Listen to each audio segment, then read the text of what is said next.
This is what all ladies should learn from. Here is a short promise to you. This story will begin with smiles, new clothes, sweet perfume, and loud laughter. It will then move to small lies, shaking hands, and fast heartbeats. It will end with heavy shame and broken trust. If you listen well, you will learn how pride can trick the heart, how a sweet show can turn bitter, and how peace is better than borrowed shine. Once upon a time, in a lively village called Umu, the month of August was always special. It was a time when women returned from the cities, from different towns, and even from abroad to gather in their mother's land. The August meeting, as everyone called it, was not just an event. It was a celebration, a reunion, and a reminder of where they came from. In the past, it was full of community service. Women would come together to sweep the church, repair the market stalls, or raise money for widows and orphans. Everyone looked forward to it because it brought joy and strength to the village. But times had changed. Slowly, the August meeting had shifted from service to style. No one cared about market stalls anymore. Instead, the main topic was lace, handbags, shoes, gold, perfumes, and who looked the most important. Church compound, once filled with prayer and service, now looked like a runway where women displayed themselves like queens. Among the women were 3 friends who could not stand to be ordinary. Their names were Chugo, a former, and Adima. They had been close since childhood, always together, always competing. They told themselves they were sisters, but their bond was built on one thing, showing they were better than everyone else. One evening, as the meeting drew near, they gathered in Adima's sitting room. The room was bright, the smell of fried meat still in the air, and music playing softly from a radio. Chugo spoke first, tossing her long braids over her shoulder. "This year will not be like last year. I will not allow any woman to outshine me." A former laughed, adjusting her new phone on the table. "Who born them? Last year people were whispering about one woman's handbag. This time they will whisper about us." Adima, the oldest of the 3, leaned forward. Her eyes glowed with determination. "Let us agree today. We will be the queens of the meeting. When we step into the church compound, the world will know that we have arrived." They all clapped their hands in agreement, excitement dancing in their hearts. But beneath their laughter, a dangerous plan was already forming. The truth was, none of them had enough money to buy the kind of lace, shoes, and gold they desired. Their husbands gave them money for food, for school fees, for daily needs, but not for expensive fashion. The women knew this. But pride whispered in their ears. So one by one, they downloaded secret loan apps on their phones. The apps promised quick money. "No collateral, no delay, just click and borrow," the advert said. Within minutes, money landed in their accounts. Felt like magic, and they smiled as if they had found a hidden treasure. Chugo used her loan to buy the latest French lace. Cloth glittered like morning dew under the sun.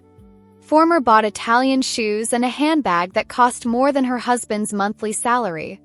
Adima, not wanting to be left behind, used hers to buy gold earrings, perfumes from Dubai, and a geli so tall it could touch the heavens.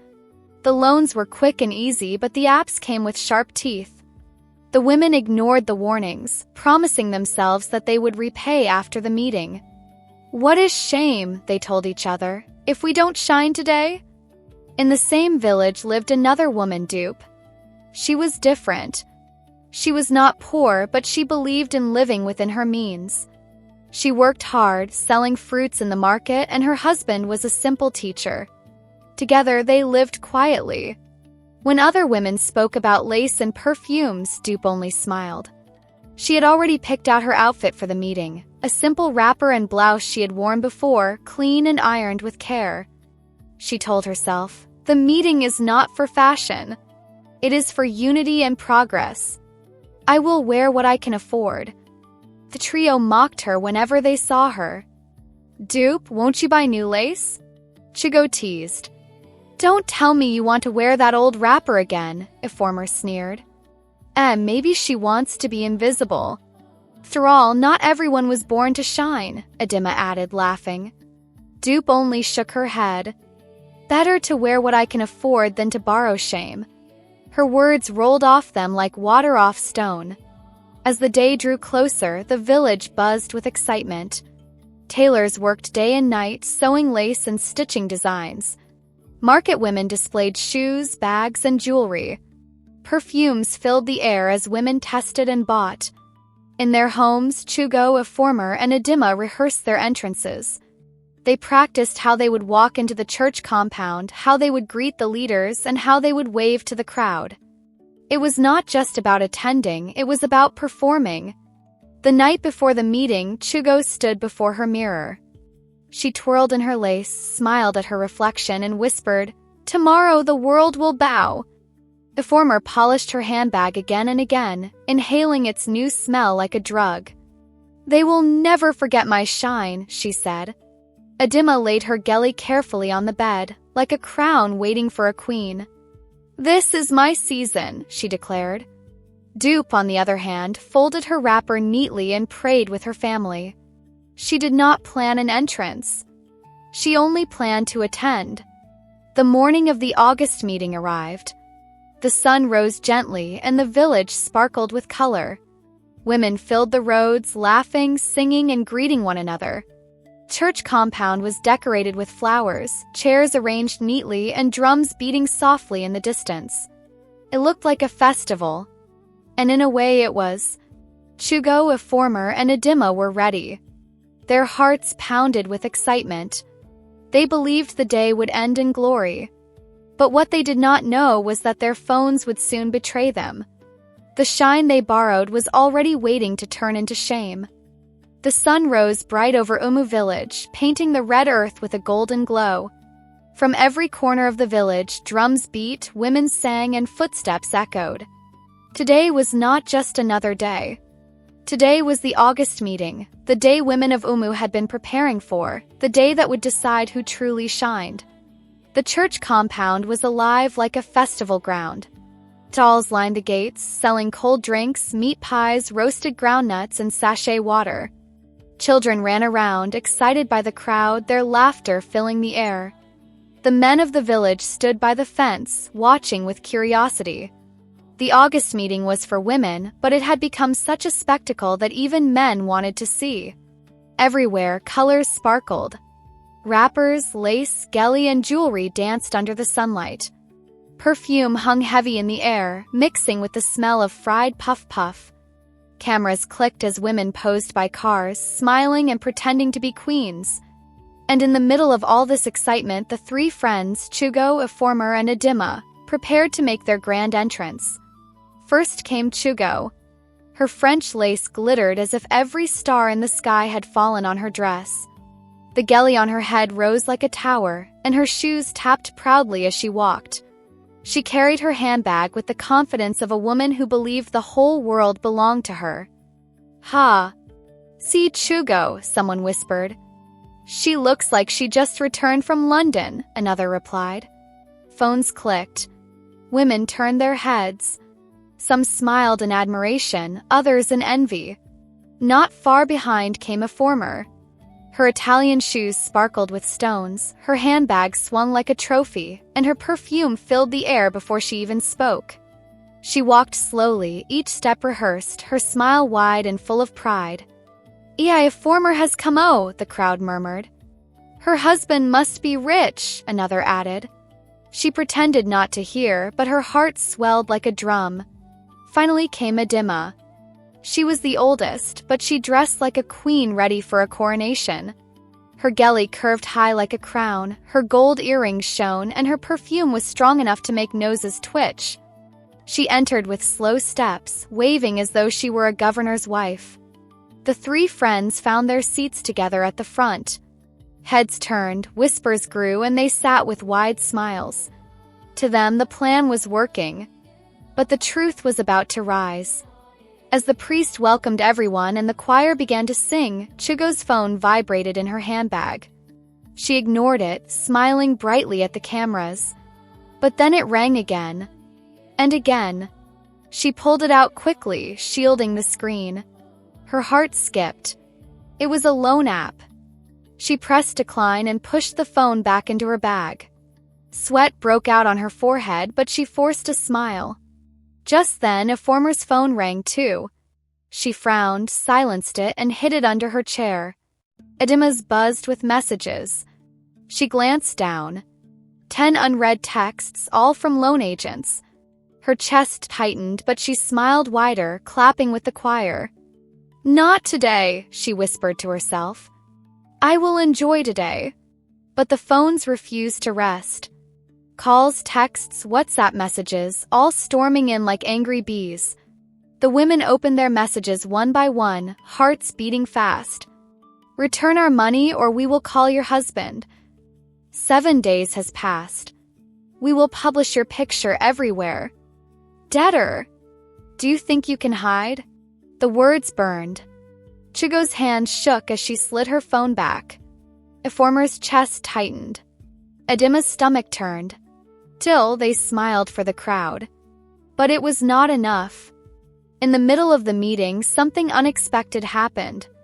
The MC, a cheerful young man, was adjusting the microphone when Edima's phone, hidden in her bag, started ringing loudly. Somehow, the sound connected to the church loudspeaker. "Attention! Tension! Edima, you are owing 350,000 Nigerian nairas. Pay your loan now before we disgrace you. Pay your loan now." The voice of the loan app agent boomed through the speakers, echoing across the compound. Crowd froze. Choir stopped singing. Children giggled. Women gasped. Edima's face drained of color. She fumbled for her bag, yanking out the phone, but it was too late. The message had been heard by everyone. Whispers spread like wildfire. "Did you hear that? Nigerian naira 350,000? Edima. Ha! Queen of Gold is a debtor." Laughter rose in small pockets. Some women tried to cover their mouths. Others laughed openly. It did not end there. Within minutes, screenshots began to fly around. Somehow, the loan apps had blasted WhatsApp messages to the women's contacts. Chigo's photo appeared in one group. "Beware! This woman is a debtor. She owes 420,000 Nigerian nairas and has refused to pay." In another group, Informer's picture was shared with her husband's number attached. "Call her husband, Mr. Okafor, and tell him his wife is a liar. She is owing 280,000 Nigerian nairas." Phones beeped across the compound. Women stared at their screens, gasping, laughing, whispering. Proud queens who had come to shine were being stripped bare. First, the three friends tried to pretend. Chigo smiled weakly, waving her hand as if it was all a joke. "People can say anything," she muttered. But the whispers grew louder. Laughter echoed. Heads turned. Fingers pointed. Dupe, sitting quietly in her simple wrapper, watched in silence. She felt no joy in their disgrace, but her heart whispered, better to live humbly than to borrow shame. Soon, women began to shift their chairs away from the trio. Nobody wanted to sit beside them. Even the MC avoided looking at their direction. Their eyes watered, but they refused to cry. They had promised themselves to shine. Instead, they were burning under the fire of shame. By evening, the compound was buzzing with chaos. News of the disgrace had already reached the men of Umu. Angry footsteps pounded the ground as husbands stormed in. Chigo's husband held up his phone, shaking it in her face. "So it is true? You borrowed 420,000 Nigerian nairas in my name? People are calling me the husband of a loan thief." Informer's husband grabbed her bag and emptied it on the floor. "You sold the family land for handbags? Do you think I am a fool?" Edima's husband shouted so loud that children hid behind their mothers. "How dare you bring this shame to my house? Do you want to kill me with disgrace?" The church tried to restore order, but it was too late. The shame was complete. Queens of pride were now the queens of ridicule. The sun rose the next morning, but for Chigo, Informer, and Edima, it did not feel like morning. It felt like a heavy cloud had swallowed the sky. Their houses were quiet, their husbands angry, and their children too ashamed to go out and play. From every corner of Umu village, people whispered. The disgrace had not ended in the church compound, it was only beginning. In the market square, radio speakers crackled as the morning news was read. Good morning! In today's headlines, 3 women from Umu village have been exposed for owing heavy debts to loan apps. Their names are... The announcer called each of their names loudly. Traders laughed, some shook their heads.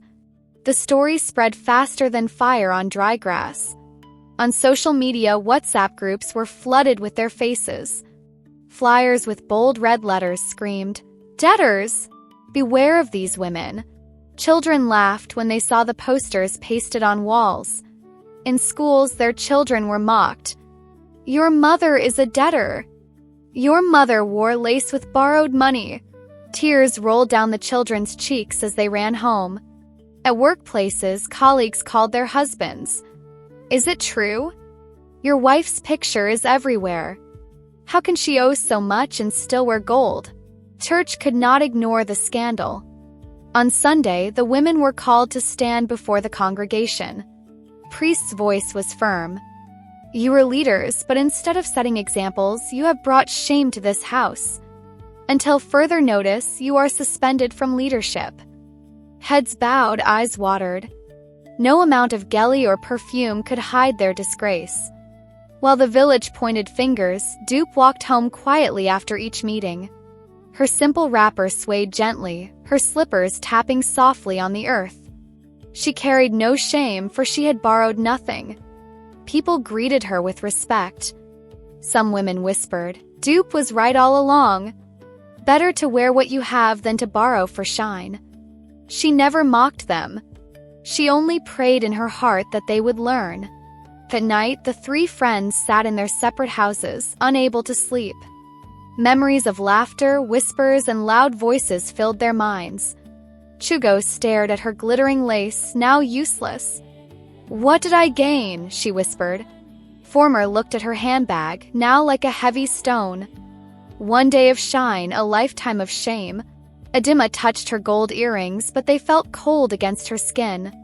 If I had listened to Dupe, their husbands no longer trusted them. Their children avoided their eyes. Their neighbors laughed behind their backs. Queens of yesterday had become the clowns of today.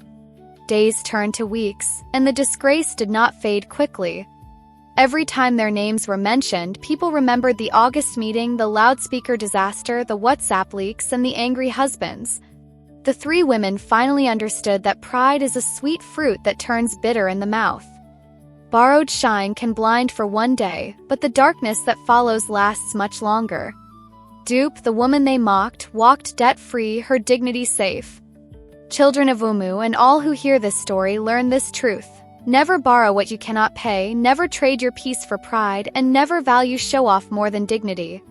If you cannot afford lace, wear your wrapper with joy. If you cannot buy gold, wear your smile with confidence. The world may laugh for one day, but your peace will last forever.